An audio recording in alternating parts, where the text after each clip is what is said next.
The whiskey burned a hole in my stomach. I clutched the empty bottle, staggering down the street and ignoring the misty rain that clung to my clothes. Isabella's parting words were still ringing in my ears. Ethan, you're a great guy, but when I'm with you, I can't see the future I want. You're not like Derek. He can buy me the designer bags I want. He even said he'd get me a Porsche when we get married. My throat tightened. I threw my head back and laughed, a harsh sound that mixed with tears and splattered on the pavement. Suddenly, my foot slipped.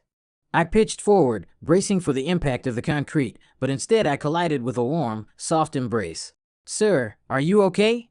A gentle female voice laced with genuine concern came from above. I looked up and met a pair of wide-range slicked eyes. The young woman was wearing a work uniform with Dream Brews printed on the front. She was juggling several delivery bags, and from one of them a milky tea was steadily leaking out. My bubble tea. She looked at the mess on the ground, her voice tinged with frustration. But a second later her gaze snapped back to me. Are you hurt? Does anything hurt?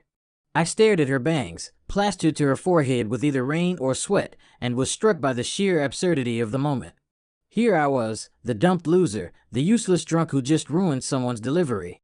And this stranger was worried about me. I'm fine, I said, my voice rough as I tried to stand. My legs felt like they were filled with lead. She immediately steadied me, her grip surprisingly strong. You've had way too much to drink. Let me help you sit down for a minute. The warmth of her hand seeped through my shirt. I let her guide me to a bench under a nearby park gazebo. The girl knelt to clean up the spilled tea. I'm sorry. I'll pay for the drink.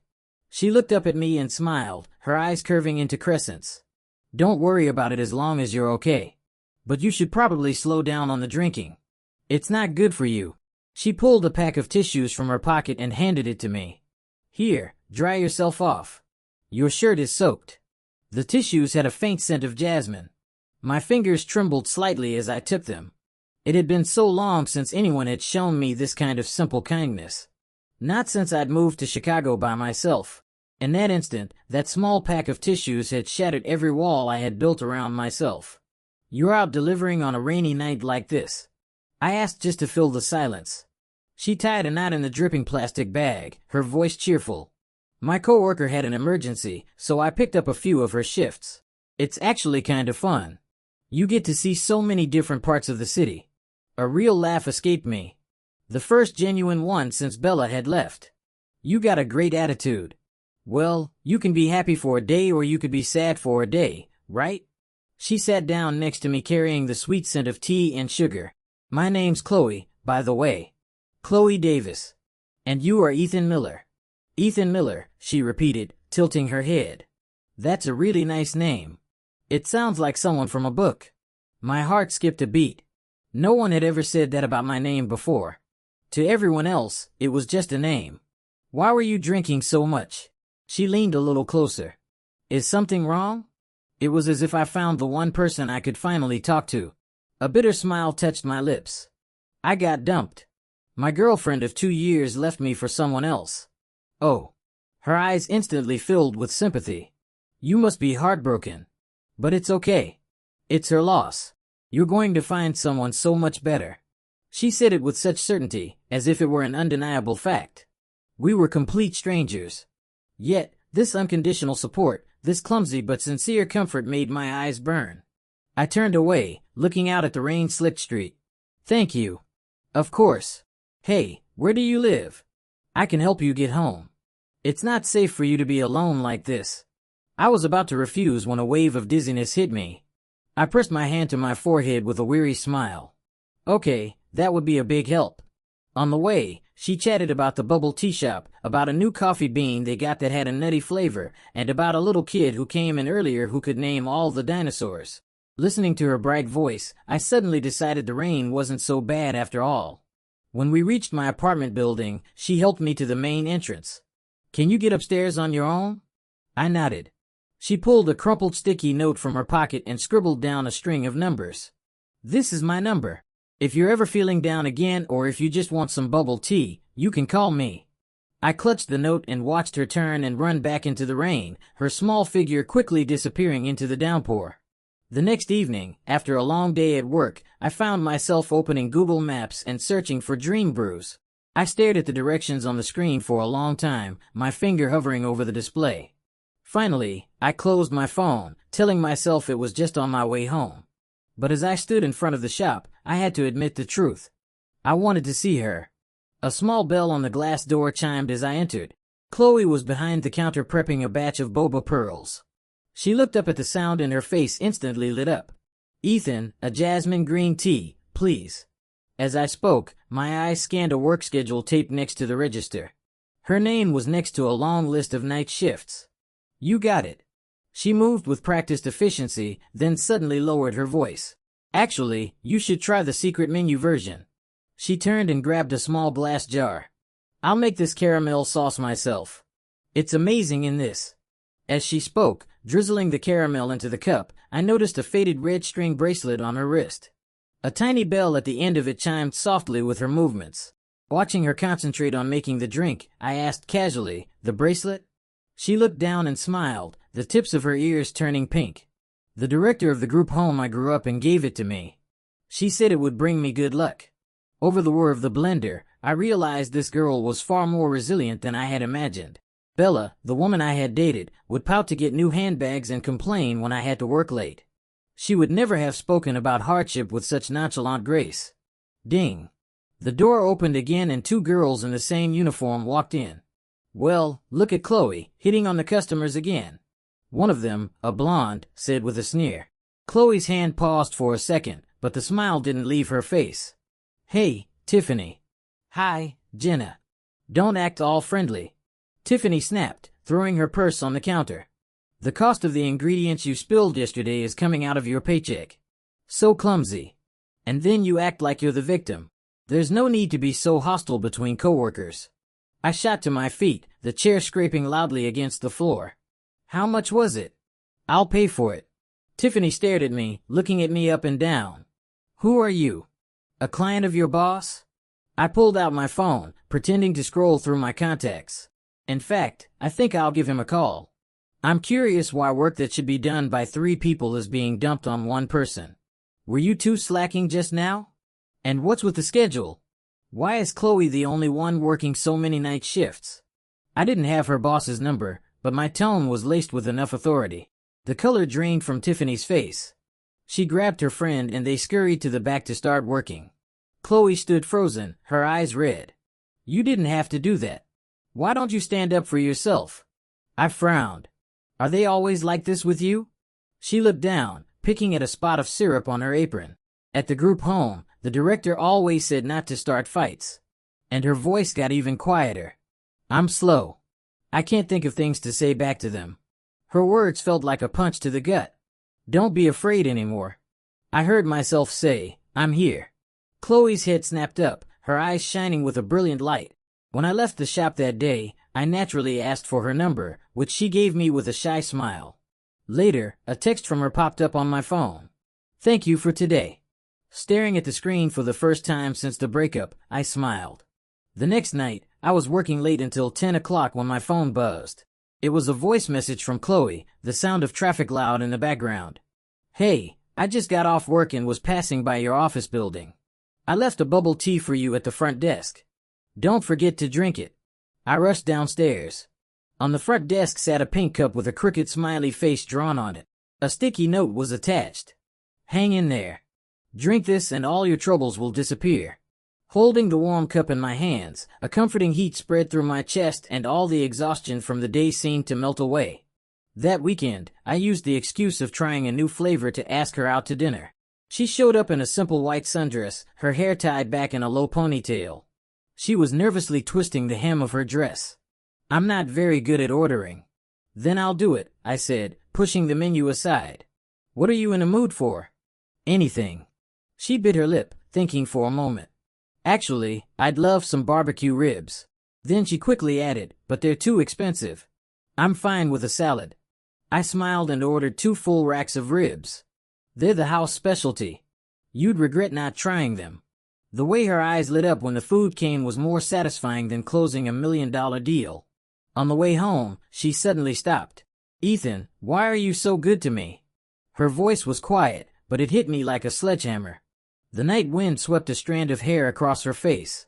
Looking at her, The words I'd kept locked away inside suddenly found the courage to break free. When Bella left, I thought I'd never feel anything for anyone again. But this girl, who was always a little clumsy, had quietly filled all the empty spaces in my heart with a simple question and a warm cup of tea. "You know," I said, reaching out to brush the hair from her cheek, my fingertips grazing the warmth of her earlobe. "When I'm with you, even working late at night feels like there's something to look forward to." It wasn't until I saw that smiley face you drew that I realized. I swallowed hard, my throat suddenly dry, and took her cool hand in mine. "Happiness isn't some luxury item. You made me believe again that there's someone in this world who would be good to me for no other reason than just to be good to me." Her eyes widened, a shimmer of tears forming in them. The next second, she threw her arms around me and buried her face in my chest. "I like being with you, too." A nearby street light stretched our shadows long across the sidewalk. I gently wrapped my arms around her. Falling in love wasn't one big dramatic moment. It was the net of sincerity and tenderness that she had woven. And I was already caught.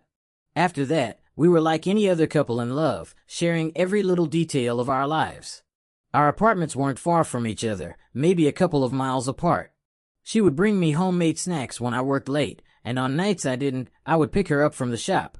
But amidst the sweetness, subtle changes began to creep in. Little things here and there started to remind me that not everyone was cheering for us. One evening, my childhood friend Chris was in town with his wife. I invited them out to dinner, eager to introduce them to the new woman in my life. Walking into the restaurant holding Chloe's hand, I could feel her fingers were ice cold. With every floor the elevator ascended, she seemed to shrink closer to my side. "Don't be nervous," I whispered. "Just think of it as a casual dinner with me."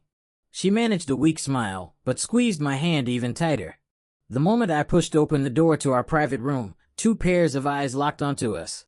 Chris's wife scanned Chloe's simple floral sundress from top to bottom. Chris's own gaze lingered for a second too long on her cheap plastic sandals.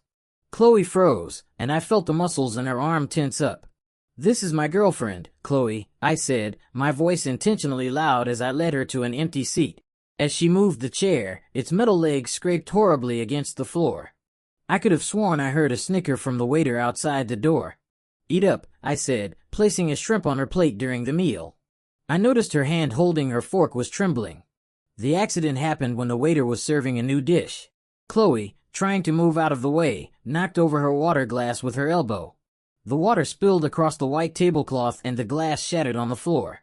Chris's wife frowned, shifting her chair away. Chris shot me a questioning look and I heard his wife mutter something under her breath. "I am so sorry."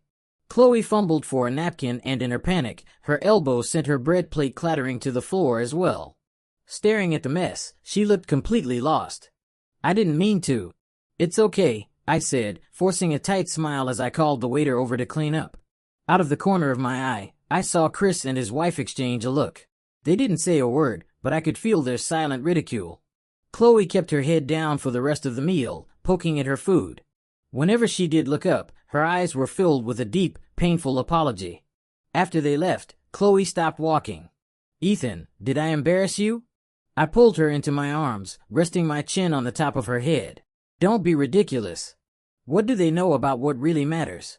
I felt a slight tremble run through her and held her tighter.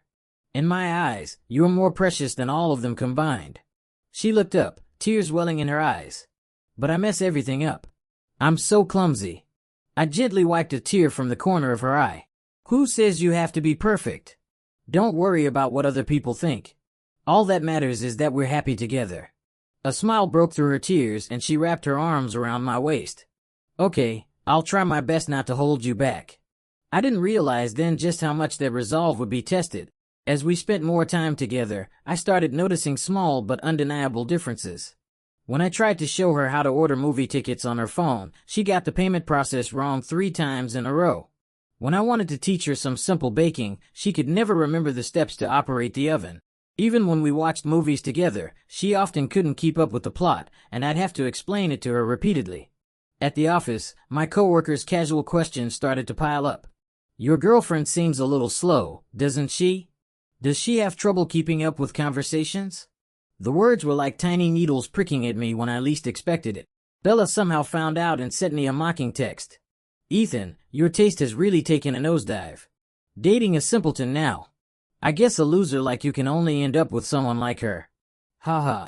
I told myself over and over not to let it get to me. But in the quiet of the night, the conflict inside me grew stronger. I started to dread taking her to social events, dreading the strange looks and dreading the possibility that maybe, just maybe, everyone else was right and this was a mistake. A month went by. One night while working late, I saw a text from Chloe pop up. I bought some yogurt at the store. I'll bring it to you after work. It was accompanied by a picture of 2 yogurt cups with cartoon characters on them. My finger hovered over the screen. Finally, I typed out a reply. The pressure at work has been insane lately. Let's not talk for 3 days. I really need to focus. The moment I hit send, it felt like I had slammed a door on a part of my own heart. My phone buzzed almost immediately. Okay, make sure you take care of yourself, too. No questions, no complaints. Her understanding sent a wave of guilt crashing over me. The next 3 days were agonizingly long. Every time I opened my phone, our chat was still frozen on that last message. On the morning of the 4th day, a knock on the door woke me from a nightmare. I opened it to find Chloe standing there holding 2 large bags, her hair a mess from the wind. I glanced down. One bag was full of medicine. The other was full of fresh groceries. What's with all the medicine? I asked with a frown. She set the bags down in the entryway, breathing heavily. You said you were stressed from work. I asked the pharmacist and he said these could help with fatigue and protect your stomach. Seeing the look on my face, her voice trailed off. Did I get the wrong stuff? I just wanted to help you feel better. That's all. I'm not sick. I snapped, my frustration boiling over. I grabbed one of the boxes and said even if I was, I'd go to a doctor. You can't use insurance for this stuff. It's just a waste of money. She stared at me, her eyes slowly filling with tears. I just wanted to do something nice for you. After a moment of silence, she sniffled. Did I do something wrong? Her question hit me like a physical blow. I thought of Bella, who only ever complained about me working overtime, but never once asked if I was tired. And here was this girl, the one I was hurting, whose only thought was how to make my life easier. Silence filled the apartment. She turned and went into the kitchen, and soon the sound of cooking filled the air. I stood on the balcony, my eyes stinging. I didn't even realize I was crying until a tear slid down my cheek. The breakup speech I had been preparing in my head dissolved into the morning air, gone for good. When breakfast was on the table, the fried eggs were in the shape of hearts and the oatmeal was sprinkled with finely chopped green onions. Chloe kept her head down, stirring her spoon. If it doesn't taste good, it's delicious. I cut her off, taking a large bite. It was seasoned perfectly. Her head snapped up, her face filled with surprise. I put down my fork, walked around the table, and knelt in front of her. Taking her hand, which still smelled faintly of cooking oil, my voice trembled. Chloe, I am a complete and utter bastard. Seeing the confusion in her eyes, I took a deep breath, my nails digging into my palms. I almost pushed away the person who loves me most in this world because of what other people said, because of my own pathetic ego. Her eyelashes fluttered violently, and a single tear fell onto our joined hands. I pressed her trembling hand against my chest. My voice was raspy. Please forgive me this one time. From now on, no matter what happens, I won't back down. I will never let go of your hand again. Chloe suddenly threw her arms around me. Her voice muffled against my shoulder. I was scared, so scared that I wasn't good enough. I stroked her hair, making a silent vow to love this girl with everything I had. Life returned to its sweet rhythm. But I didn't expect to hear from Bella again. A few weeks later, I was at my desk when my phone vibrated. Bella's name flashed on the screen. Even though I had deleted her contact after 2 years together, I still recognized the number. I hesitated, then answered. Ethan. Her voice was thick with tears. I was so wrong. Derek is a monster. He's breaking up with me. He found someone else. I let out a cold laugh. So, what does that have to do with me? A muffled sob came from the other end. I know I messed up. I thought he could give me the life I wanted, but he was just using me. Her voice suddenly rose. You still love me, don't you? That simpleton doesn't deserve you. Can we please start over?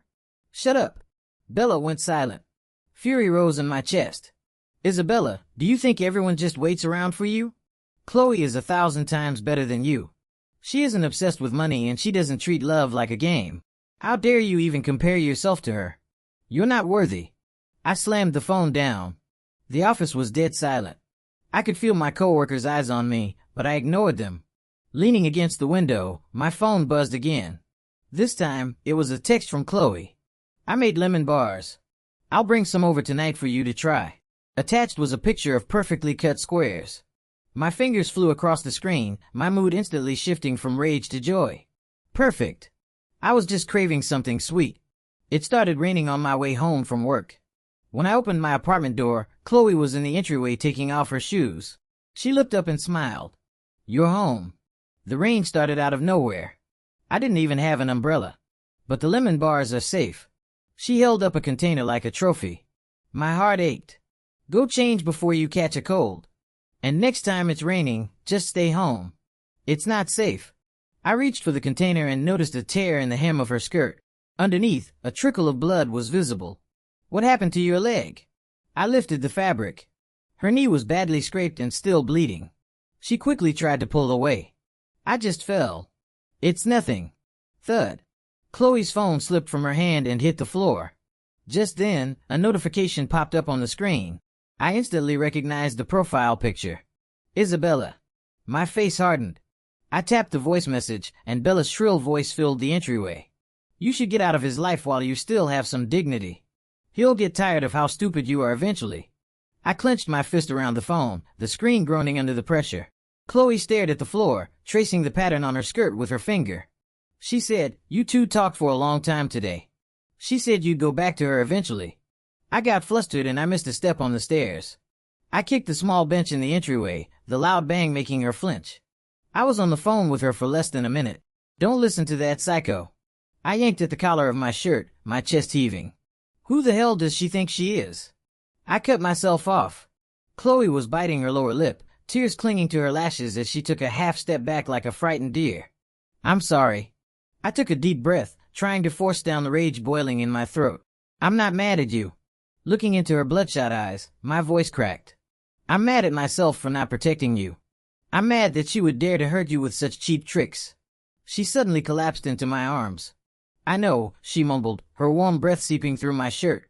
But when I heard her say, you two were made for each other, it just hurt right here. She took my hand and placed it over her heart. It hurt more than scraping my knee. I held her tight. I'm never going back to her. I leaned down and kissed the tears from her eyelashes, tasting salt and sorrow and a deep, unwavering love. All you need to remember is this. You're the most certain choice I will ever make. She looked up, tears still clinging to her lashes. But all your friends are talking. I don't care what anyone else says. I cupped her face in my hands, looking her straight in the eye. As long as you don't let go, I will never let go. A smile broke through her tears and she wrapped her arms around my waist. I'm never letting go. The director at the home always said, when you find someone you truly love, you hold on tight. I knew things with Chloe wouldn't be easy.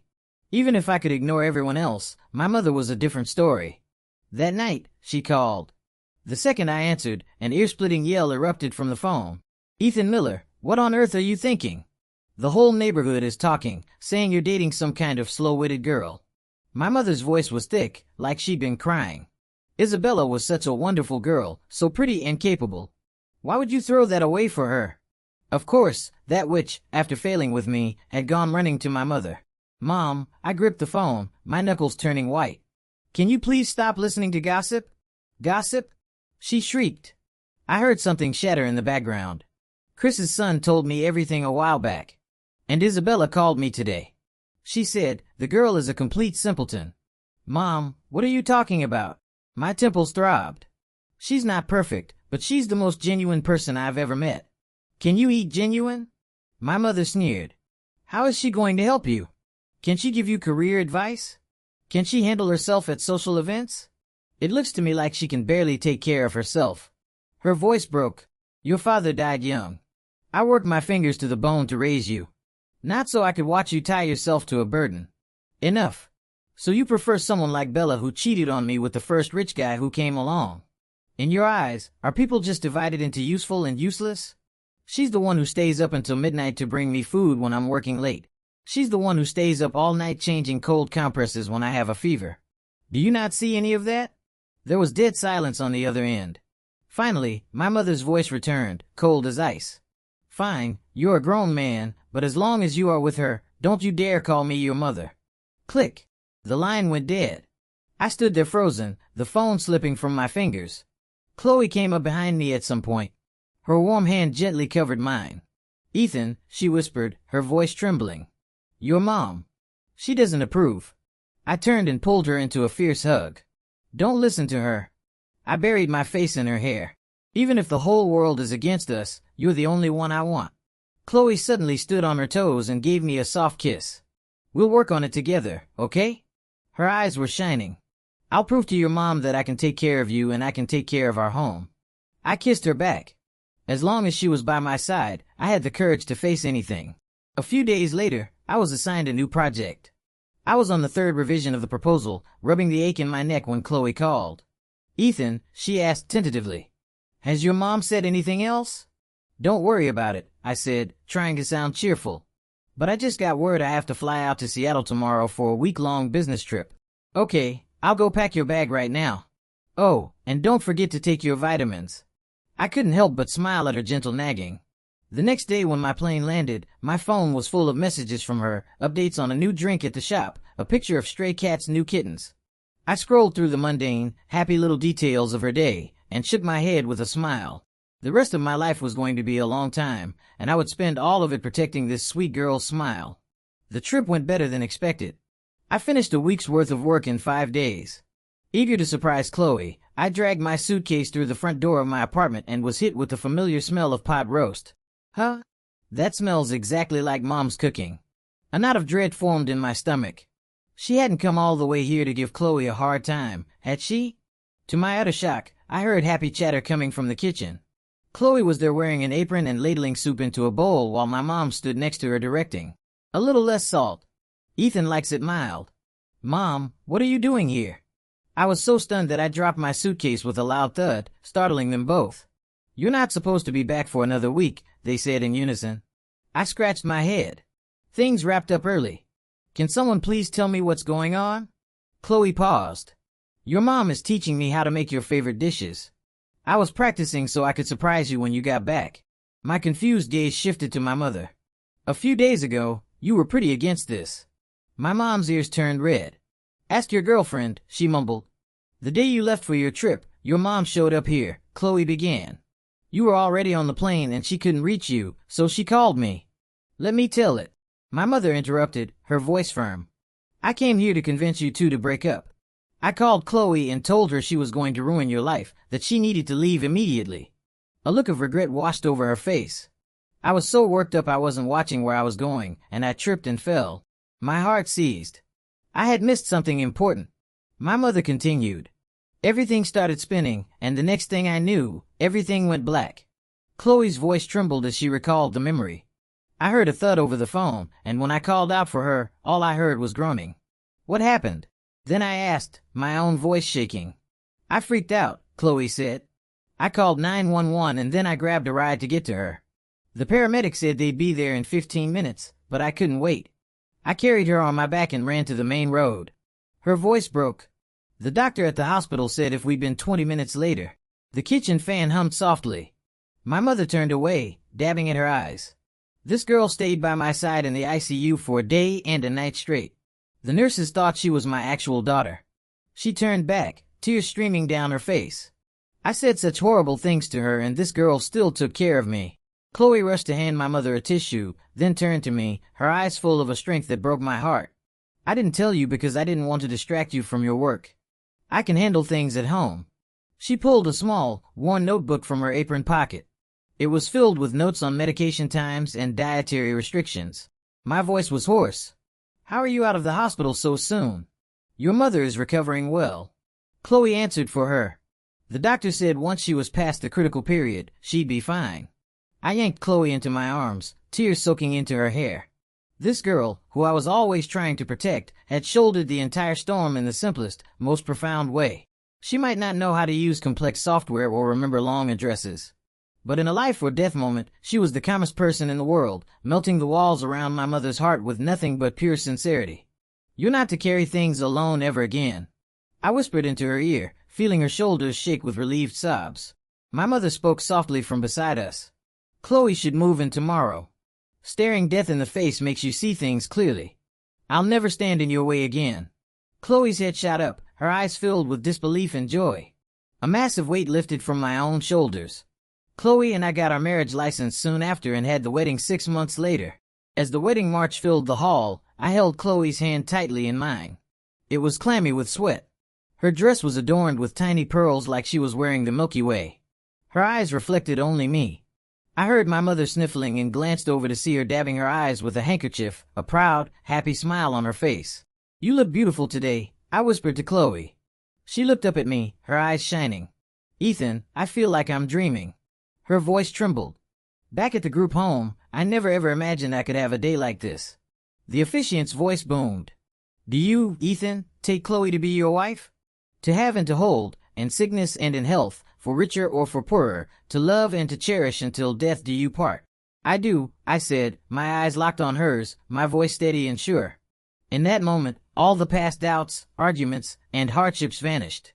I remember the concern in her eyes the first night we met, the care she put into every meal, the way she watched over my mother in the hospital without a second of sleep. This girl with her kindness and sincerity had taught me what love really was. When we exchanged rings, Chloe's hand was shaking so much the ring almost slipped. Her panicked expression made some of the guests chuckle softly. I steadied her hand and slid the ring onto her finger. "Don't be nervous." She stuck her tongue out at me, a small, playful gesture that warmed my heart. After the ceremony, my mother held Chloe's hand and wouldn't let go. "Chloe, from now on, if Ethan ever gives you any trouble, you tell me. I'll take care of him." Chloe nodded, her eyes red. "He won't, Mom. He's so good to me." My mother beamed at the new title. Married life was peaceful and sweet. Chloe quit her job at the bubble tea shop to seriously pursue baking. She still had trouble remembering recipes and would often mess up the measurements or the oven temperature, but she never gave up. She just kept trying. I'd watch her bustling around the kitchen in her cartoon print apron, her hair a delightful mess, and I'd sneak up behind her and wrap her in a hug. "Stop it. You're distracting me," she'd say with a playful swat. "If this cake fails again, I'll make you eat all the failed experiments," she'd threaten, holding up a slightly burnt cupcake. I'd laugh. "Fine by me. As long as my wife made it, I'll eat it." As the days went by, her baking skills improved dramatically. She eventually opened her own small cake shop. Her specialty was a simple cupcake that, according to her customers, tasted like happiness. When the doctor told me Chloe was pregnant with twins, I was so overjoyed I couldn't speak.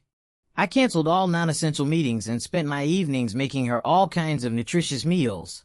She would often rest her hands on her belly and whisper to them, "You too be good now. Your daddy loves you so much." On the day she went into labor, I paced outside the delivery room, my palms slick with sweat. When I finally heard the sound of a baby's cry, I rushed in. I saw Chloe, exhausted, but beaming, with 2 tiny wrinkled human beings in her arms. In that moment, I was the happiest man in the world. Today, our twins are 3 years old. Our home is constantly filled with the sound of their laughter. Chloe will spend hours with them doing crafts or baking cookies. They often make a huge mess, but seeing their joyful faces makes all the cleanup worth it. After we saved up some money, we bought a bigger apartment. My mother moved in with us to help with the kids. "Chloe," she often says, "thank you for making this house so full of life." And Chloe will smile and hug her. "No, Mom. Thank you and Ethan for giving me a real family." At night, I hold Chloe in my arms, listening to the soft, even breathing of our children. I press a kiss to her forehead. "Thank you for showing me what happiness is." She snuggles deeper into my embrace.